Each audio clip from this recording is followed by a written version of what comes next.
কালকে ঠেলার মা আমাদের ঘরে এসছে, আমাকে বলছে হেলা দুর্গা পূজা তো কাছেই চলে এলো, তো কটা ড্রেস কিনলি? আমি বলছি আমাদের এখন টাকার অসুবিধা, আমার তো দূরে যাক, বাচ্চাগুলারও এবছর কিনতে পারবো নি। বলছে বাবা লো,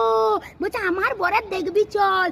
আগাম 2 মাস আগের থেকে অনলাইনে কত জিনিস অর্ডার করতেছে, আমার 4খানা শাড়ি অর্ডার করেছে, আর কত দামি দামি 5,000 10,000 টাকার, আমার ছেলেদের আমার বরের সবাইকার জামা কাপড় অর্ডার করেছে, এমনকি আমার বাবা দিবে 2খানা, আমার কাকা দিবে, আমার জেঠা দিবে, আমার শাউরি দিবে, আমার শ্বশুর দিবে, আমার গেদ্দে জামা কাপড় বাকা, সেইখানে তোর বর একটাও দেয়নি আমাকে বলছে। তখন আমি ওকে একটা উত্তরই দিলাম, কি বলতো, গরিবের বউ আমি বেশি কিছু চাই নাই, গরিবের বউ আমি বেশি কিছু চাই নাই, আমার বরের ভালোবাসার চেয়ে দামি কিছু নাই, আমার বরের ভালোবাসার চেয়ে দামি কিছু নাই, মোটা কাপড় মোটা